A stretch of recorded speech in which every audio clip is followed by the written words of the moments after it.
La femme qui perdait le sang est la fille de Jairus. Voici une histoire de la Bible que j'aime beaucoup. La femme qui perdait le sang a vu Jésus passer dans sa ville et elle s'est dit en elle-même, si je touche le pan de sa robe, je serai certainement guérie. La Bible mentionne que cette femme perdait le sang depuis 12 ans et elle est partie partout. Elle a dépensé son argent, tout ce qu'elle avait comme argent et elle n'a pas obtenu guérison. Mais quand elle s'est dit en elle-même que voici Jésus qui passe, si je touche seulement le pan de sa robe, je serai guérie. Et elle s'est mise en mouvement et effectivement, automatiquement, elle a obtenu sa guérison. Le sang s'est arrêté. Pendant que Jésus était en train de demander qui est-ce qui l'a touché et qu'il était en train de parler à cette femme en lui disant « Va, ta foi t'a guéri », il y a des gens qui sont venus dire à Jairus « Ne dérange plus le maître, ta fille nous a quittés ». Ici, la Bible met l'accent sur 2 types de foi auxquels beaucoup de chrétiens sont confrontés. 2 situations auxquelles beaucoup de chrétiens sont confrontés. Il y a cette situation, il y a ce moment où tu te dis en toi-même que ce que je pense, c'est ce qui va arriver.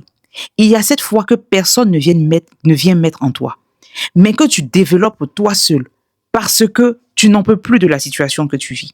Il y a cette foi que toi seul, tu manifestes en toi et que tu arrives à avoir, pour laquelle tu arrives à avoir des exaucements parce que cette foi est tellement forte qu'elle te procure l'exaucement, le miracle que tu demandes. Et il y a cette autre situation où, pendant que tout est chaotique autour de toi, il y a toujours des gens qui vont se lever pour dire « Ne dérange plus Jésus, ne dérange plus Dieu ». Parce que toi-même, regarde ta situation. C'est fini, il ne peut plus rien.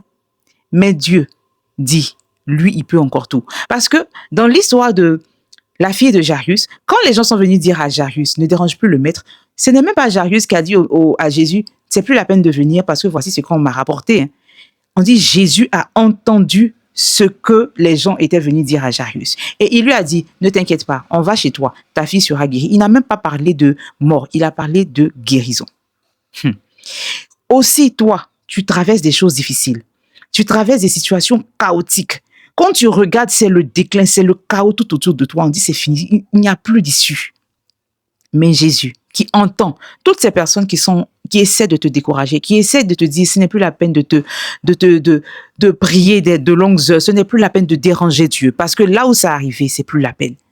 Ce même Dieu te dit, ne t'inquiète pas de ce que tu vois, qui est comme déclin, qui est comme chaos. Moi, je ferai de ça une histoire pour ma gloire. Je ferai de ça quelque chose de grand. Ne te décourage pas.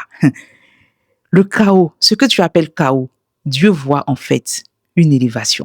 Dieu voit en fait une gloire. Dieu voit en fait ton témoignage. Dieu voit en fait ta délivrance et ta restauration totale et définitive. Des voix vont se lever. Mais toi, dis-toi que Dieu entend.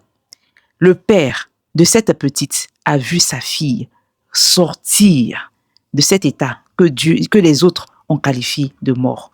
C'était en fait pour son témoignage. Ne te décourage pas. Garde la foi en Dieu. Comme la femme qui perdait le sang. Garde ta foi. Même si les gens se lèvent pour venir vers toi, pour te dire, ne dérange pas le maître, toi, sois sûr que de ce que tu traverses là, une histoire va se réécrire. Et cette histoire qui va se réécrire, ça sera une histoire pour la gloire de Dieu, pour l'élévation de son nom, et pour que tous sachent que toi, tu sers le Dieu puissant, le Dieu vrai et le Dieu saint. Shalom.